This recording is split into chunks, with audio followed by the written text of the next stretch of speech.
नमस्कार दोस्तों, मैं अभिनव वर्मा फिर आपके सामने एक नए अध्याय के साथ, नए उपनिषद के श्लोकों के साथ आपके सामने प्रस्तुत है। तो हम शुरू करते हैं आज के उपनिषद के श्लोक।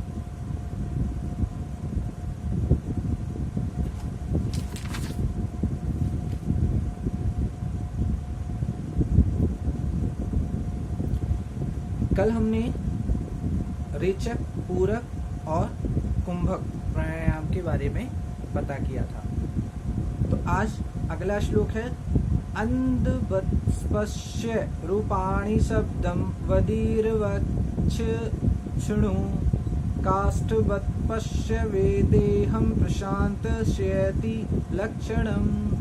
जिसका अर्थ है, जिस भांति अंधे को कुछ भी दृष्टिगोचर नहीं होता, उसी भांति साधक नामक रूपात्मक अन्य कुछ भी ना देखें, शब्द को वदिर की भांति श्रवण करें और शरीर को काष्ठ की तरह जाने, यही प्रशांत का लक्षण है। आंख, कान आदि प्राण के संयोग से ही देखते सुनते हैं। जब प्राण प्रणव की ओर लग जाते हैं तो इंद्रियों से प्रकाशपूर्ण ध्वनि तरंगे टकराती भर हैं। उनका बोध करने वाला प्राण वहां ना होने से अंधे बहरे जैसी ही स्थिति हो जाती है। अगला श्लोक, मना संकल्पकम ध्यात्वा संक्षिप्यात्मनि बुद्धिमान धारित्वा तदात्मानं धारणा परिकीर्तिता। अर्थात बुद्धिमान मनुष्य मन को संकल्प के रूप में जानकर उसे आत्मा बुद्धि में ले कर देते हैं। तत्पश्चात उस आत्मा रूपी सद्बुद्धि को भी परमात्मा सत्ता के ध्यान में स्थिर कर दें। इस तरह की क्रिया को ही धारणा की स्थिति के रूप में जाना जाता है। तो आज के ये दो उपनिषद के श्लोक हैं जो कि आपके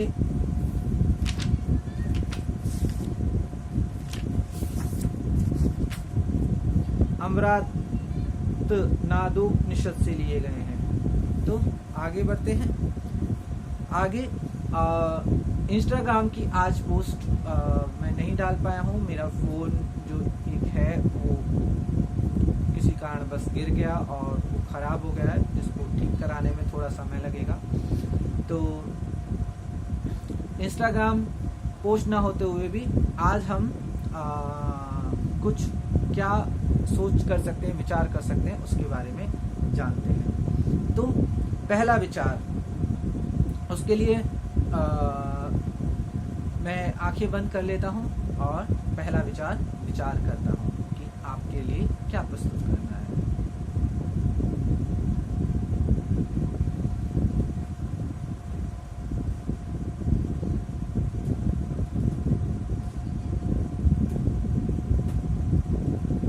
ग्रेटिट्यूड कल हमने पढ़ा था, तो उसमें सबसे अच्छा ग्रेटिट्यूड धन्यवाद, थैंक यू बोलकर हम प्रकट कर सकते हैं। मतलब जब भी हम किसी चीज के लिए कृतार्थ होते हैं, जब भी कोई चीज हमें मिलती है तो हम उसे धन्यवाद प्रकट करें। कभी कभी आज के समय पे धन्यवाद बोलना कभी किसी को अच्छा भी लगता है और कभी किसी को वो फॉर्मेलिटी लगती है। तो उसके लिए धन्यवाद जरूरी नहीं कि हम उसे बोल कर दें, मन ही मन हम उसको धन्यवाद प्रकट कर सकते हैं। और जहाँ बोलने की आवश्यकता है हम वहाँ पे बोल के भी धन्यवाद प्रकट कर सकते हैं। वो सामने वाले व्यक्ति के ऊपर निर्भर करता है कि वो आपके धन्यवाद का उत्तर किस तरह से देता है। और कभी कभी हम धन्यवाद अपने भाव से, अपनी आंखों के से भी प्रकट कर सकते हैं, जिससे सामने वाला आपके लिए कृतार्थ होता है और आपको कहीं ना कहीं ब्लेसिंग्स देता है। तो ये एक बहुत अच्छा तरीका है। तो थैंक यू बोलकर किसी भी चीज को प्रकट करना, अपना ग्रेटिट्यूड प्रकट करना। तो ये आज का एक पहला विचार। दूसरा विचार के लिए फिर से हम आंखें बंद करते हैं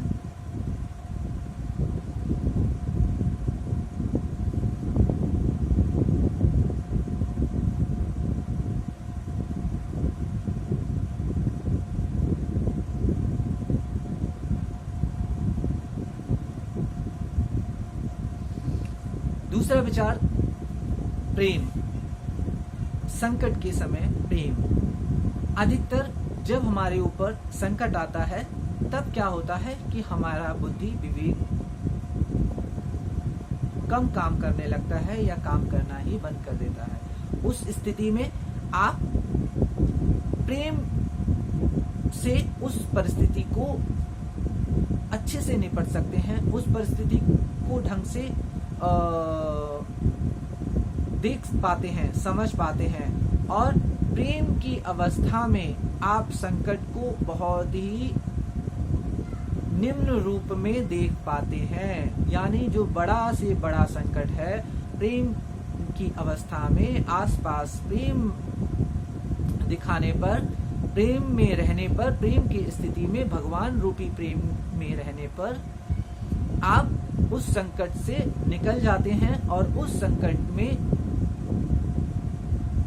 आप उस संकट को झेलने की या फिर सोचने समझने की जो आपकी क्षमता होती है वो बढ़ जाती है, और आप काफी मजबूत महसूस करते हैं अगर आप उस संकट में प्रेम की अवस्था में रहते हैं। तो आज के ये 2 विचार हैं। तो आज के लिए बस इतना ही, और मैं चाहूँगा कि आप और इस तरीके से मेरे वीडियोस को लाइक करें, पसंद करें। और परिस्थितियाँ बहुत तरीके से आती हैं और धीरे धीरे है ना उनसे हमें बाहर आना होता है। तो हम कोशिश करेंगे आपके लिए एक नया और अच्छे वीडियोस और लाएं। इस समय लॉकडाउन की स्थिति है, लॉकडाउन में आप घर में रहें, सुरक्षित रहें और हमेशा चीज़ों को बेहतर करने की कोशिश करें और प्रेम से रहें। इस संकट की घड़ी में प्रेम से ही हम इसको छोटा कर सकते हैं, इसको निम्न स्तर पे देखकर अपने को बचा सकते हैं, और प्रेम से ही हम चीज़ों को बदल सकते हैं और अनुशासन में रहें, और कहीं ना कहीं कुछ ना कुछ अपना बेहतर तरीके, नए क्रिएटिविटी, इनोवेशंस करते रहें, और ताकि हम इस कोरोना में भी जीवन को बहुत अच्छे से आत्मनिर्भर तरीके से जी सकें, प्रेम में जी सकें। तो दोस्तों आज के लिए इतना ही, और आप सबको कल अलविदा जुम्मा है उसकी बहुत बहुत मुबारकबाद, और कल बड़बावस भी है, उसके लिए भी आपको सभी को शुभकामनाएं। तो ऐसे ही प्रेम बनाइए और ऐसे ही प्रेम बना के रखिए, और जीवन को हमेशा खुशियों के साथ जीते रहिए और मुस्कुराते रहिए। तो आज के लिए इतना ही, आज के लिए बस। धन्यवाद, नमस्कार।